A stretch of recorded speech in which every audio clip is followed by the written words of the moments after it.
A religion named by revelation.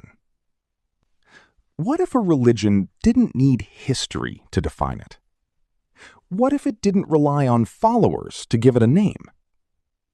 What if it was named by God Himself?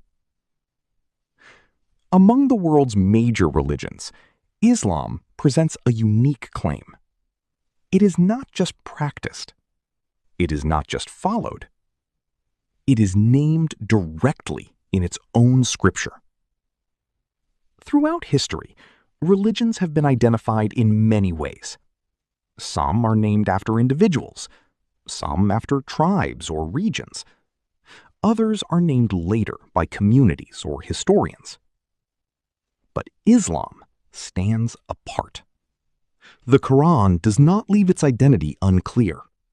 It declares, "Indeed, the religion in the sight of Allah is Islam." Qur'an 3:19. This is not a label created by people. This is a name given by revelation. And it is stated again, "And have chosen for you Islam as your religion." Qur'an 5:3. The message is direct, clear, unambiguous. The religion is named, defined, established. Now, consider this carefully. In other major scriptures, you will not find the word Christianity defined as a religion name inside the Bible.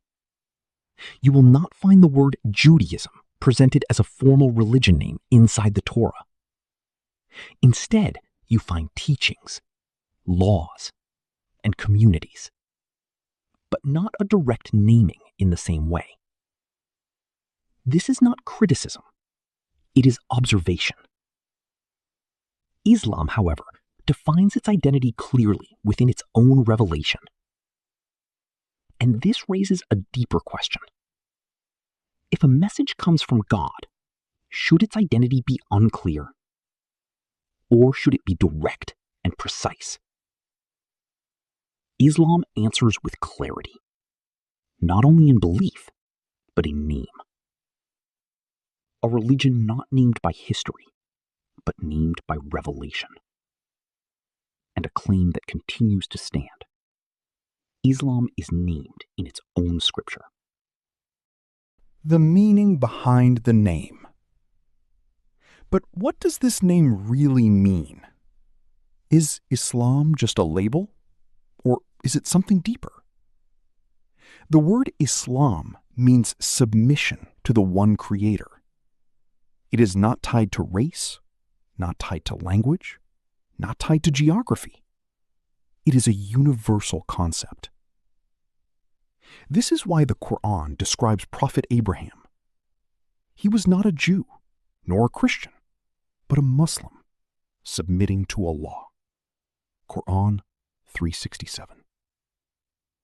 This statement changes everything, because Islam is not presented as something new. It is presented as the original message of all prophets, a message that always existed, a message of submission to one God. But now it is clearly named and preserved. Think about this logically. If all prophets brought the same core message, to worship one God, to submit to Him alone, then what should that message be called? Islam answers. It is the same truth, the same submission, the same guidance. But now it has a clear identity. And the Qur'an makes another powerful claim. Indeed, we have sent down the reminder, and we will preserve it. Qur'an 15:9. This means the message is preserved, the meaning is preserved, and the name is preserved. For centuries, nothing has changed. The same word remains: Islam. So Islam is not just a belief system.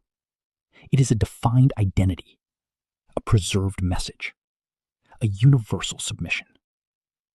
Named clearly, protected completely, and presented with a simple truth. Islam is not only followed, it is named by revelation.